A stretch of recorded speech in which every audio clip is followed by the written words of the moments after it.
Assalamualaikum warahmatullahi wabarakatuh. Selamat pagi pada anak-anakku semua. Alhamdulillah, pada kesempatan kali ini kita masih diberi kesempatan untuk belajar bersama, khususnya pada materi fikih atau mata pelajaran fikih. Nah, pada pertemuan kali ini kita bersama-sama akan membahas mengenai toharoh. Toharoh. Untuk materinya, pada pertemuan kali ini ada 3 poin yang wajib kita pelajari. Yang pertama adalah pengertian toharoh. Yang kedua adalah pengertian najis dan hadas. Yang ketiga adalah alat bersuci dan macam-macam air. Pada anak-anak semua, apakah sudah ada yang pernah belajar tentang fikih di rumah atau mungkin di musola? Kalau ada yang sudah, ya lebih baik. Kalau ada yang belum, disinilah mari kita belajar bersama.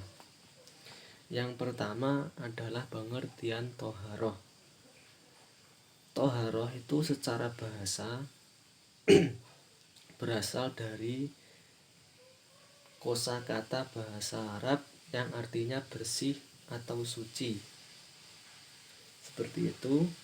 Lalu secara istilah, toharoh adalah bersuci dari hadas dan najis, sehingga seseorang itu diperbolehkan untuk melaksanakan suatu ibadah, di mana ibadah tersebut dituntut untuk bersuci sebelumnya.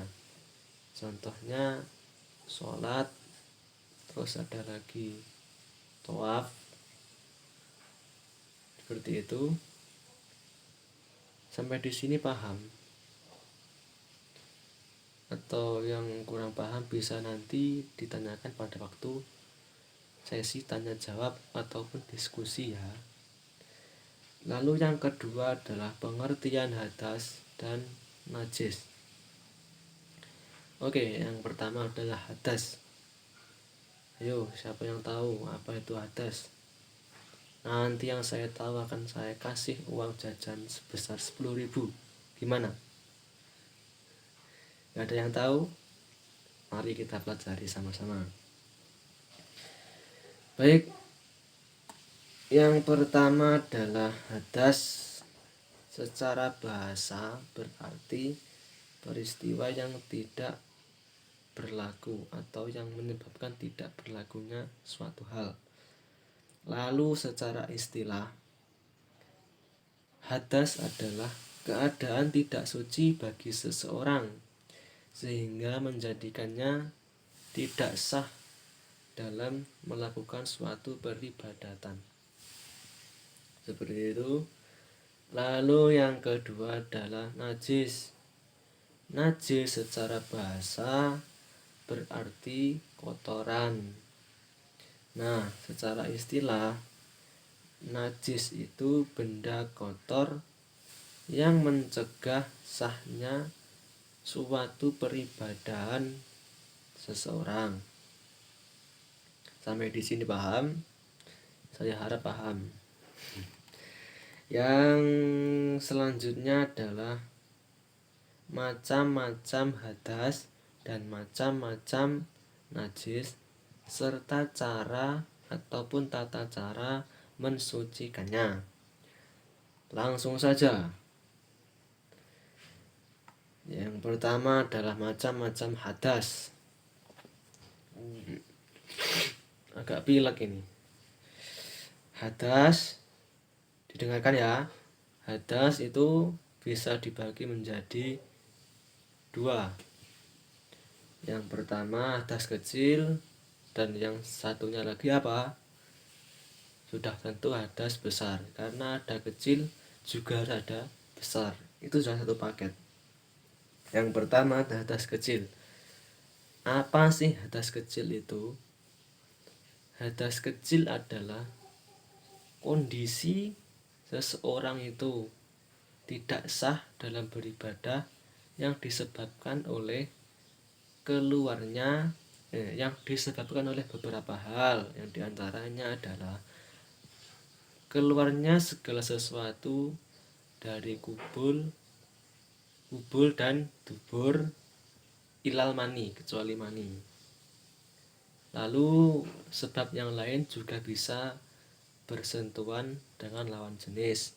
Itu yang kalau mazhab Syafi'i. Lalu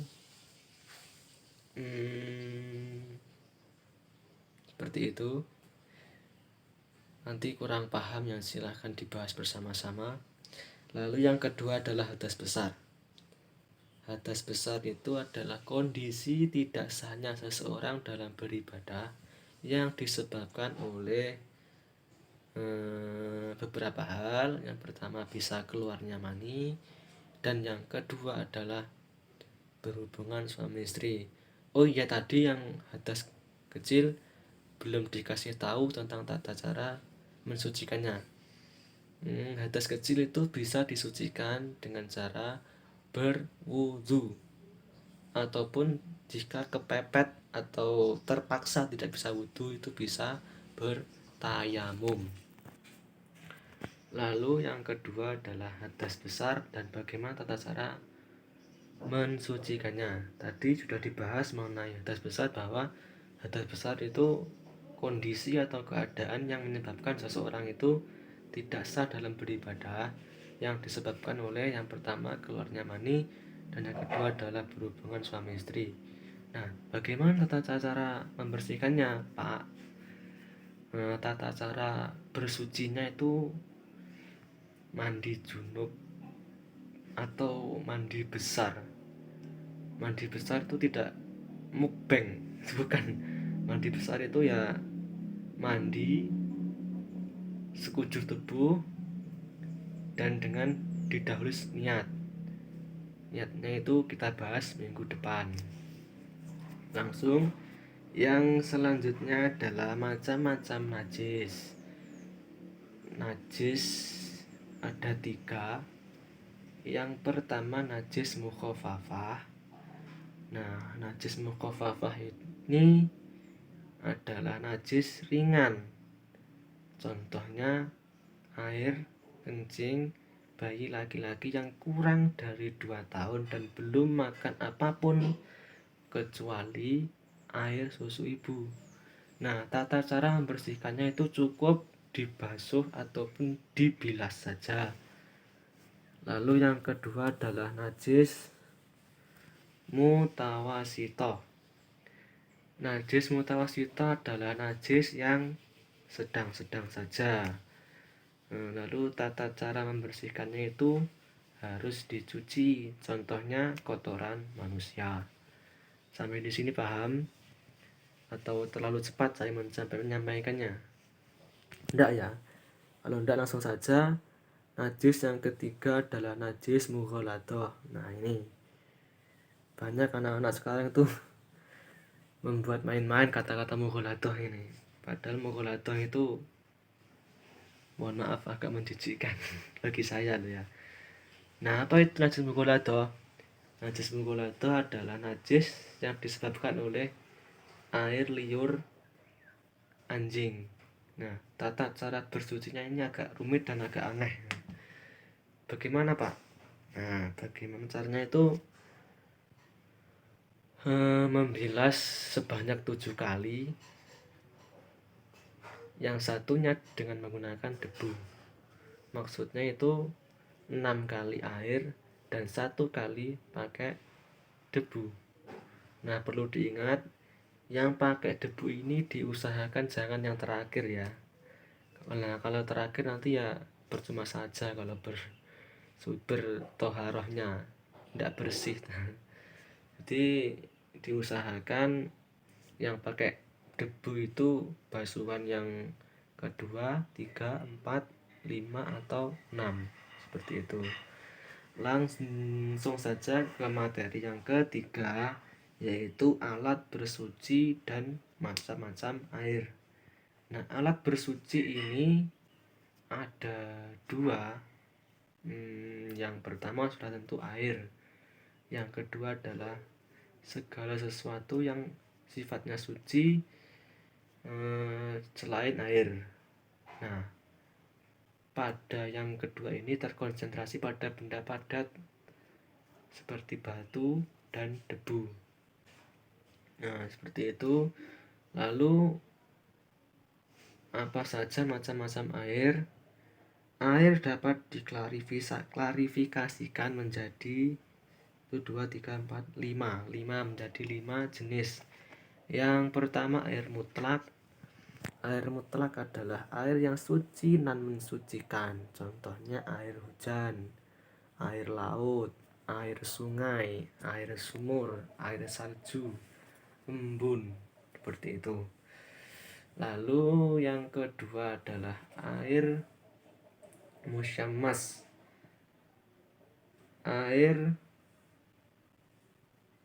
yang sudah air yang sudah terpapar sinar matahari yang diwadahkan dalam bejana. Bejana itu bisa besi ataupun aluminium. Nah, itu kan kalau contohnya kita ambil panci, kita kasih air lalu kita jemur, nanti airnya pasti rubahnya itulah yang dinamakan air musyammas. Yang ketiga adalah air tohir ghairu mutahhir, yaitu air yang suci namun tidak bisa digunakan untuk bersuci. Contohnya air kopi,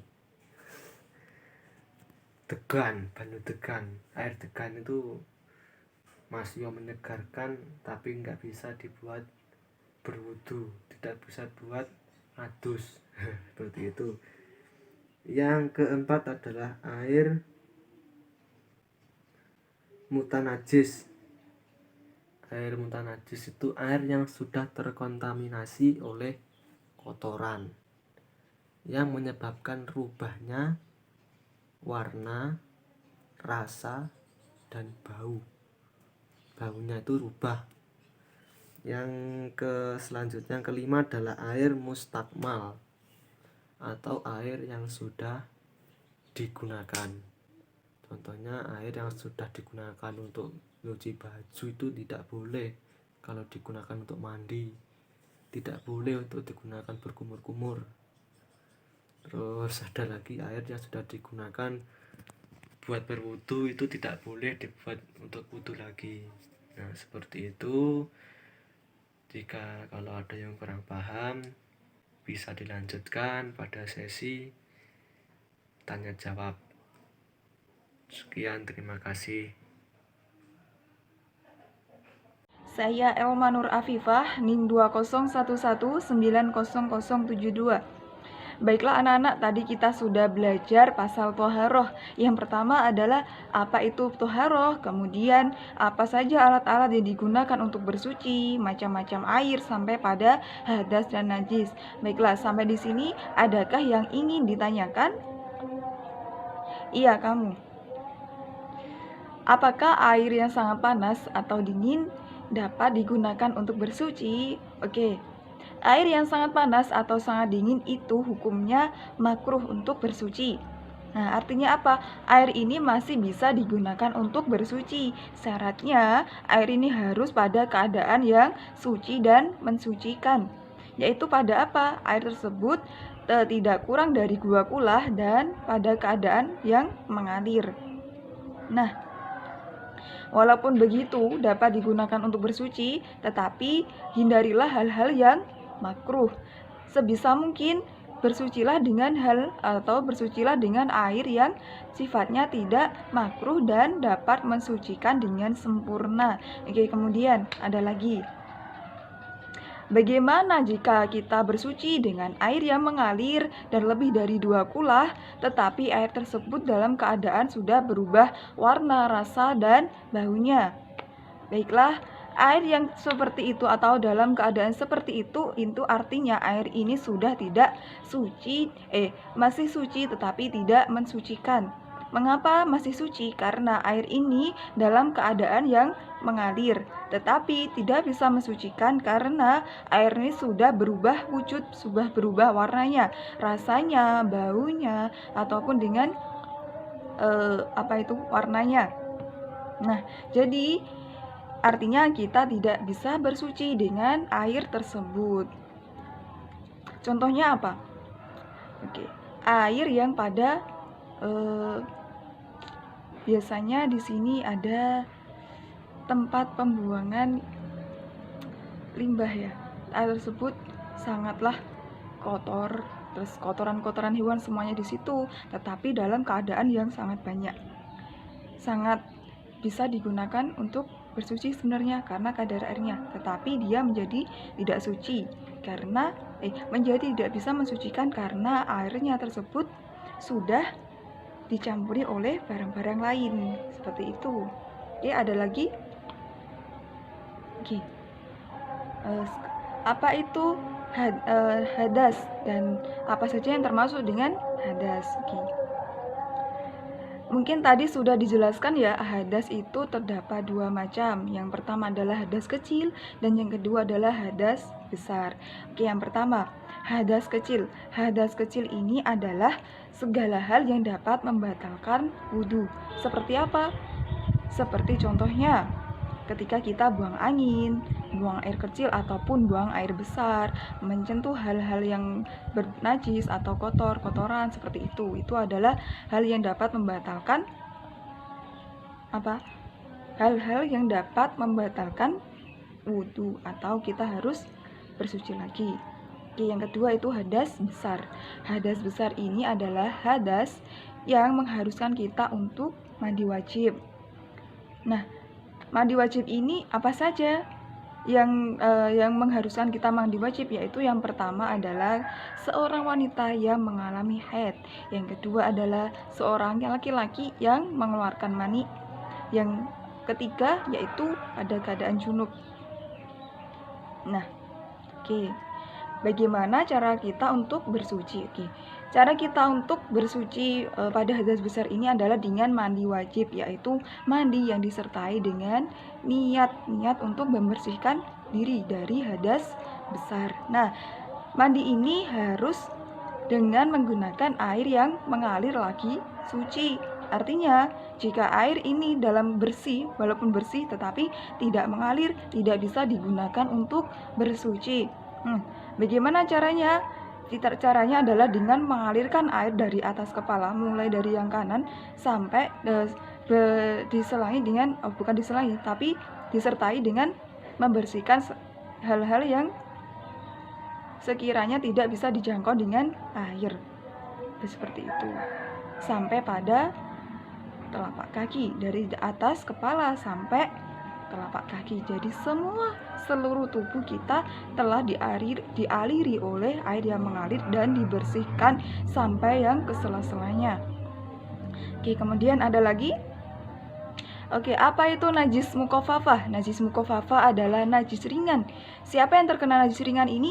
Najis ringan ini dikenai oleh pada bayi laki-laki yang kurang dari 2 tahun dan belum makan apapun kecuali dari ASI ibunya. Nah, bayi ini masih dihukumi dengan najis mukhafafah. Artinya apa? Najis ini najis yang ringan. Terus caranya bagaimana mensucikannya? Mensucikannya adalah dengan hanya memercikan air pada tempat yang najis itu sudah menjadikan tempat itu menjadi suci. Tidak perlu untuk air yang mengalir. Nah, untuk siapa air ini najis ini bisa bersih dengan air yang mengalir? Najis ini bisa bersih dengan air mengalir atau suci dengan air mengalir itu pada seorang bayi perempuan. Bayi perempuan apapun yang walaupun dia belum makan apapun selain dari ASI ibunya, tetapi dia harus dibersihkan atau disucikan dengan air yang mengalir. Apa itu? Yaitu dia terkena dengan najis yang namanya najis mutawasitoh, najis ringan. Najis ringan ini bisa dihukumi bagi bayi perempuan ataupun ketika kita terkena najis-najis seperti kita memegang kotoran ataupun yang lainnya. Oke, yang ketiga yaitu najis mughalladhah.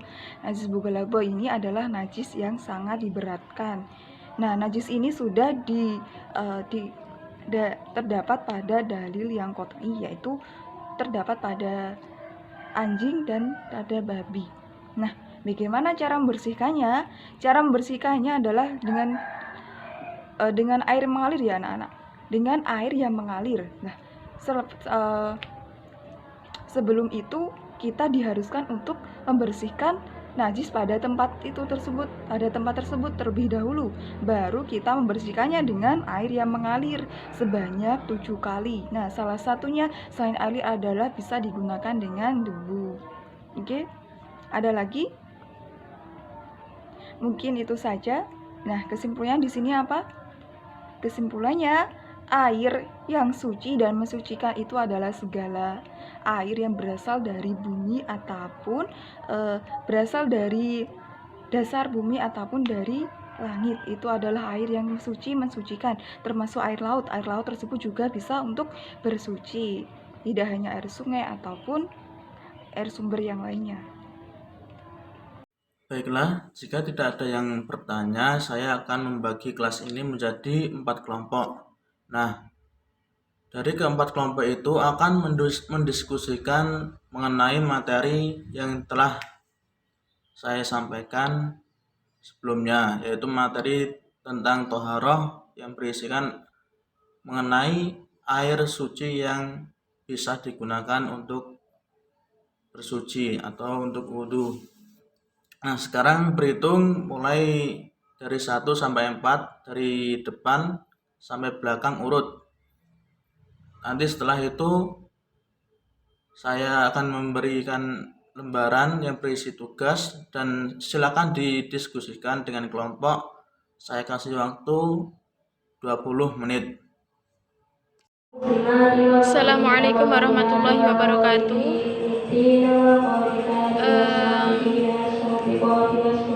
Bagaimana kabarnya anak-anak sekalian?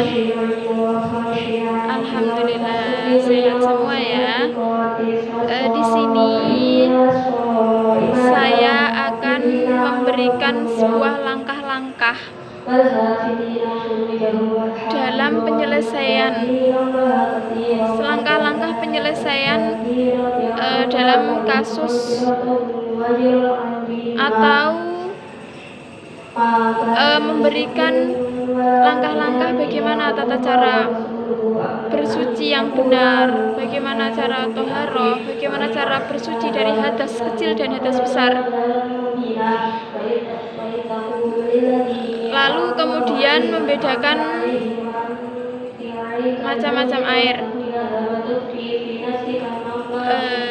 Bagaimana anak-anak, kalian sudah paham tentang masalah toharoh, hadas kecil dan hadas besar, kemudian alat untuk beristinja, kemudian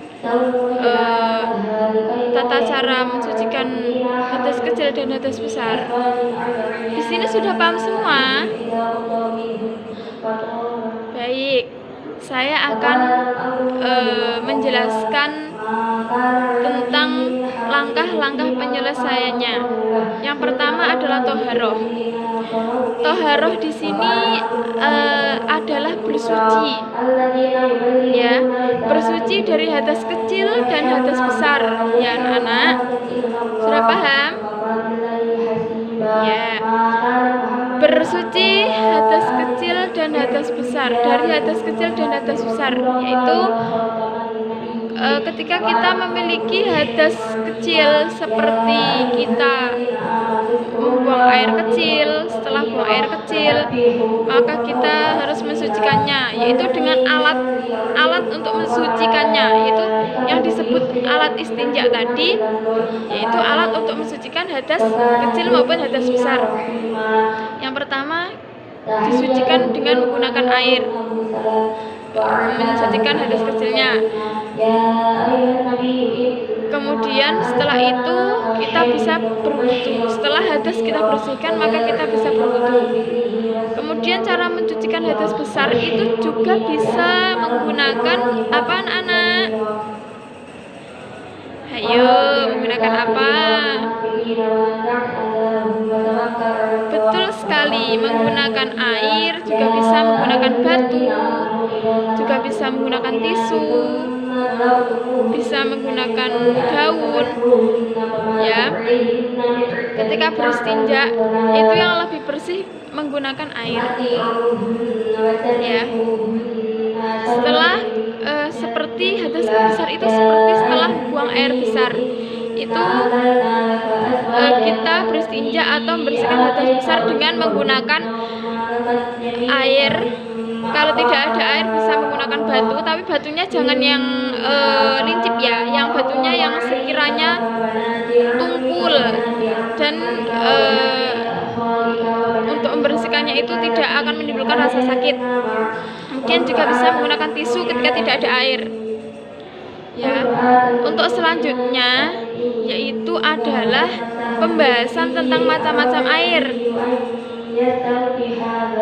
Air musyammas, yang dimaksud dengan air musyammas itu adalah air yang terkena matahari, ya. Kemudian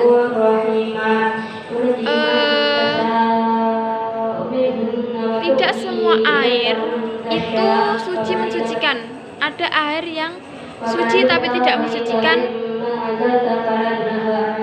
Juga ada air yang suci mensucikan, ada air yang tidak suci dan tidak mensucikan. Maka kita harus hati-hati dalam memilah dan memilih, dalam membedakan macam-macam air, ya. Contohnya air yang suci tetapi tidak mensucikan itu seperti air teh, ya. Air itu suci ketika kita minum, tapi tidak bisa digunakan untuk bersuci seperti berwudu, ya. Kemudian air yang suci mensucikan itu seperti air laut, air hujan, itu dan lain sebagainya, air salju, air sumber. Kemudian air yang tidak suci dan tidak mensucikan yaitu air mutanajis, air yang terkena najis dan sampai merubah warnanya. Bagaimana anak-anak, sudah paham sampai sini? Kalau belum paham, nanti kita bahas atau kita dalami lagi di pertemuan yang akan datang, ya. Mungkin sekian yang dapat Guru sampaikan. Apabila ada kurang lebihnya, Guru mohon maaf yang sebesar-besarnya. Wassalamualaikum warahmatullahi wabarakatuh. Apa? Betul sekali, menggunakan air, juga bisa menggunakan batu, juga bisa menggunakan tisu, bisa menggunakan daun, ya. Ketika beristinja itu yang lebih bersih menggunakan air, ya.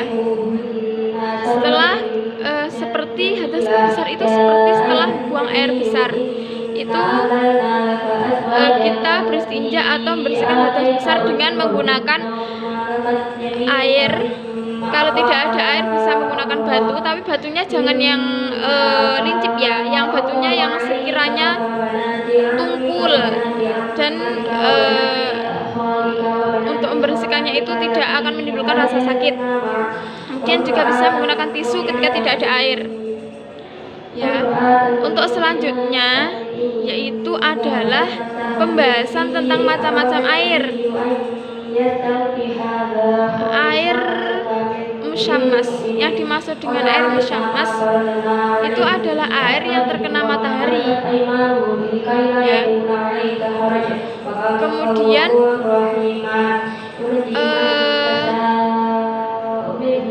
tidak semua air itu suci mensucikan. Ada air yang suci tapi tidak mensucikan. Juga ada air yang suci mensucikan, ada air yang tidak suci dan tidak mensucikan. maka kita harus hati-hati dalam memilah dan milih, dalam membedakan macam-macam air ya. Contohnya air yang suci tetapi tidak mensucikan itu seperti air teh ya. Air itu suci ketika kita minum, tapi tidak bisa digunakan untuk bersuci seperti berwudu ya. Kemudian air yang suci mensucikan itu seperti air laut, air hujan, itu dan lain sebagainya, air salju, air sumber. Kemudian air yang tidak suci dan tidak mensucikan yaitu air mutanajis, air yang terkena najis dan sampai merubah warnanya. Bagaimana anak-anak, sudah paham sampai sini? Kalau belum paham, nanti kita bahas atau kita dalami lagi di pertemuan yang akan datang ya. Mungkin sekian yang dapat Guru sampaikan. Apabila ada kurang lebihnya, Guru mohon maaf yang sebesar-besarnya.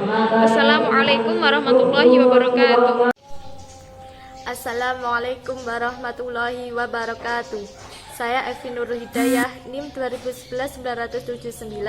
Di sini saya akan menyampaikan kesimpulan dari diskusi kelompok kami, yaitu tentang pembahasan toharoh. Toharoh merupakan suatu usaha untuk bersuci dari segala bentuk kotoran, baik berupa hadas maupun najis.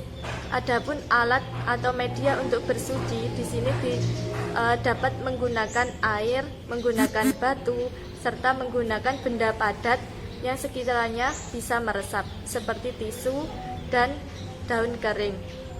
Di antara alat yang bisa digunakan untuk bersuci di sini yang paling utama yaitu menggunakan air. Selanjutnya yaitu air yang dapat digunakan untuk bersuci bisa menggunakan air hujan, air laut, air sumur ataupun air sumber, air embun, serta air sungai. Selanjutnya ada tentang hadas. Di sini hadas itu dibagi menjadi dua, yaitu hadas kecil dan hadas besar. Hadas kecil yaitu suatu hal yang bisa menyebabkan kita diwajibkan untuk wudu. Adapun hadas besar yaitu suatu perkara yang mewajibkan kita untuk mandi besar. Selanjutnya yaitu tentang najis. Najis dikategorikan menjadi tiga, yaitu najis mutawasitoh, najis muhafafah, dan najis mughaladoh. Najis mutawasitoh ini termasuk najis yang sedang, seperti contohnya itu kotoran ayam, kotoran kelawar. Yang kedua yaitu najis muhafafah. Najis muhafafah ini biasanya itu najis bayi laki-laki yang baru umur 2 tahun yang belum makan selain minum ASI-nya ibunya. Yang ketiga yaitu najis mughaladoh. Najis mughaladoh yaitu najis dari kotoran anjing dan babi. Sekian dari diskusi kelompok kami. Apabila ada kurangnya mohon maaf. Wabillahi taufiq wal hidayah. Wassalamualaikum warahmatullahi wabarakatuh.